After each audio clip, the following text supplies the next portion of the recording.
আমি আজকে যে বইটা তোমাদেরকে রেকমেন্ড সেই বইটা হচ্ছে ভীষণই ফেমাস একটা বই। সবাই হয়তো পড়ে ফেলেছো। আমি হয়তো সেই শেষ মানুষ যে বইটা আজকে রেকমেন্ড করতে এসেছি বা বইটার কথা বলতে এসেছি, কারণ মোটামুটি সবাই এটা পড়ে ফেলেছে। এটা একটা খুব ভেরি ফেমাস বুক বলা যেতে পারে, বুদ্ধদেব গুহর উপন্যাস বাবলি। গল্পটা এমন একটা জায়গায় শুরু হচ্ছে যেখানে বাবলি তার মেসো বাড়িতে রয়েছে এবং কিছুদিন পরই তার জয়েনিং রয়েছে অ্যাডমিনিস্ট্রেটিভ সার্ভিসে। ইন্ডিয়ান এয়ারলাইন্সের পাইলটরা কোনো একটা কারণে স্ট্রাইক করেছে এবং কোনো প্লেন যাওয়া আসা করছে না, এবং তাকে ডিমাপুর পৌঁছে দেওয়ার দায়িত্ব পড়েছে অভির ঘাড়ে। অভি হচ্ছে বাবলিরই মিশর অফিসে চাকরি করে। তো যথারীতি অভি বাবলিকে নিয়ে চললো ডিমাপুরের পথে, এবং তাদের যে জার্নিটা সেখানে নর্থ ইস্টের জায়গাগুলোকে খুব সুন্দর করে বর্ণনা করা হয়েছে, যেটা আমার বেশ ভালো লেগেছে। এই উপন্যাসটি 3টি ক্যারেক্টারের উপর তৈরি করা হয়েছে।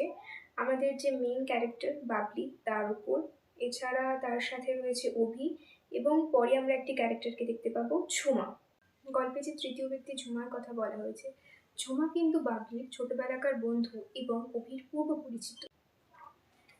আচ্ছা, সময়ের সাথে সাথে বাবলি অভি সম্পর্কে অনেক কিছু জানতে পারে। আচ্ছা, এই মুভিতে দুজন মেন ক্যারেক্টার রয়েছে। একটা হচ্ছে AM এবং PM, তাদের নামের ইনিশিয়াল নিয়ে বানানো হয়েছে। আচ্ছা, শুধু বুক রেকমেন্ডেশন নিয়ে নয়, আমি একটা মুভি রেকমেন্ডেশন নিয়েও আজকে এসেছি। মুভিটার নাম হচ্ছে আলাপ। এই যে মুভিটা, এই সিনেমাটা রেকমেন্ড করার কারণ হচ্ছে এই সিনেমাটার লাস্ট পার্টটা ভীষণ সুন্দর, খুবই সুন্দর। আচ্ছা, এই মুভিতে দুজন মেন ক্যারেক্টার রয়েছে। একটা হচ্ছে AM এবং PM, তাদের নামের ইনিশিয়াল নিয়ে বানানো হয়েছে।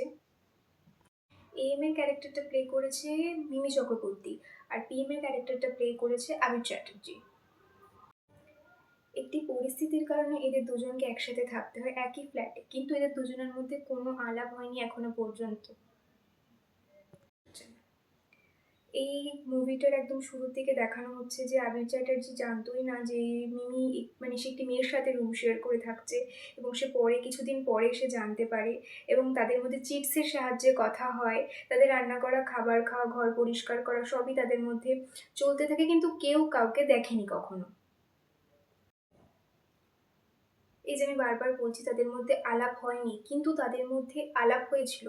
ঠিক আলাপ নয়, তাদের আগেও অনেকবার দেখা হয়েছিল, কিন্তু তারা জানতো না যে AM এবং PM।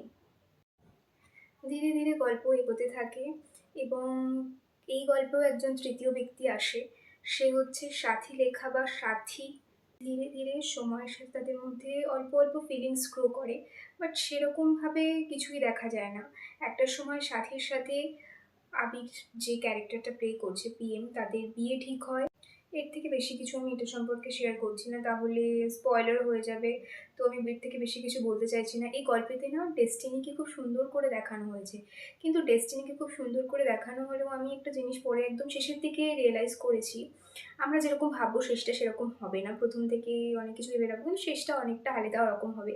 কিন্তু আমার মনে হয় অনেক সময় আমাদের একটা ছোটো ছোটো ডিসিশন অনেক কিছু চেঞ্জ করে দেয়, হয়তো আমাদের ডেস্টিনিকেই চেঞ্জ করে দেয়। সেরকম কিছু একটা এখানে দেখানো হয়েছে, আমার তো বেশ ভালো লেগেছে। সামনের উইকেন্ডসে সিনেমাটা দেখা যেতে পারে, এটা ইউটিউবে ফ্রি আছে। By the way, thanks for watching. আর বুক রেকমেন্ডেশন, মুভি রেকমেন্ডেশন এইসব নিয়ে যদি জানতে হয় তো আমার চ্যানেলটা প্লিজ ফলো করো। Thank you.